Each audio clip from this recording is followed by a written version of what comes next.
ಹೇಗೋ ದೇವಸ್ಥಾನದಲ್ಲೇ ಇದ್ದೀವಿ, ಅರ್ಚಕರು ಇಲ್ಲೇ ಇದ್ದಾರೆ. ನನ್ನ ಮಗಳನ್ನ ನಿಮ್ಮನೆ ಸೊಸೆ ಮಾಡ್ಕೊಳ್ಳೋದಕ್ಕೆ ಮದುವೆ ದಿನ ಗೊತ್ತು ಮಾಡು.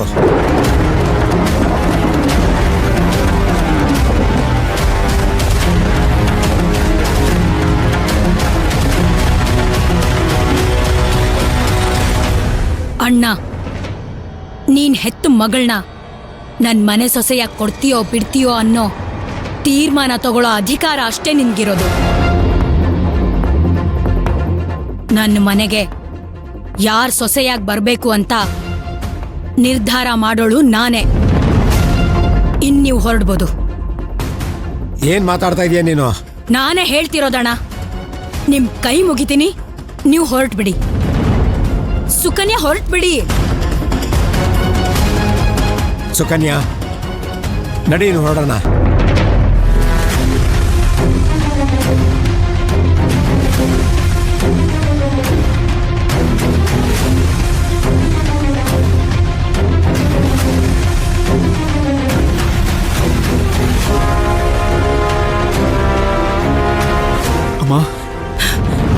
ಮಾತಾಡ್ಬೇಡ, ಮಾತಾಡ್ಬೇಡ. ನೀನು ಸುಮ್ಮನೆ ನಿಂತ್ಕೊಂಡ್ಬಿಡು.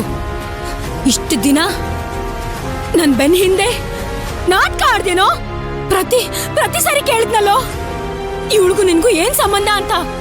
ಏನು ಇಲ್ಲ ಅಂತ ಸುಳ್ಳು ಬೋಗಳಿದ್ಯಲ್ಲೋ. ಇವತ್ತು ಎಲ್ಲಾರ ಮುಂದೆನು ನನ್ ಮಾನ ಮರ್ಯಾದೆನೆ ತೆಗೆದ್ಬಿಟ್ಯಲ್ಲೋ. ಮಾತಾಡ್ಬೇಡ, ಏನು ಮಾತಾಡ್ಬೇಡ. ಸುಮ್ನೆ ಇದ್ಬಿಟ್ರೆ ಸರಿ. ನಾನು ಏನ್ ಮಾಡ್ತೀನಿ ಅನ್ನೋದು ನನಗೆ ಗೊತ್ತಿಲ್ಲ. ಸುಮ್ನೆ ಇರು.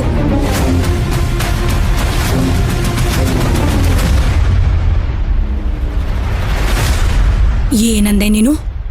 ಮದ್ವೆ ಅಂತ ಆದ್ರೆ ಇವಳನೇನಾ? ಈಗ ನಾನ್ ಹೇಳ್ತಾ ಇದ್ದೀನಿ, ಕೇಳಿಸ್ಕೊ. ನಾನು ನನ್ ಗಂಡಂಗ್ ಮಾತ್ ಕೊಟ್ಟಿದ್ದೀನಿ. ಆ ಮಾತ್ನ ನಾನು ಉಳಿಸ್ಕೊಳ್ಳೇಬೇಕು. ಯಾವತ್ತಿದ್ರು ನನ್ನ ಮನೆ ಸೊಸೆಯಾಗಿ ಬರೋಳು ನಮ್ಮ ಅಣ್ಣನ್ ಮಗಳು ತುಳಸಿನೇ ಹೊರತು ಇವಳಲ್ಲ.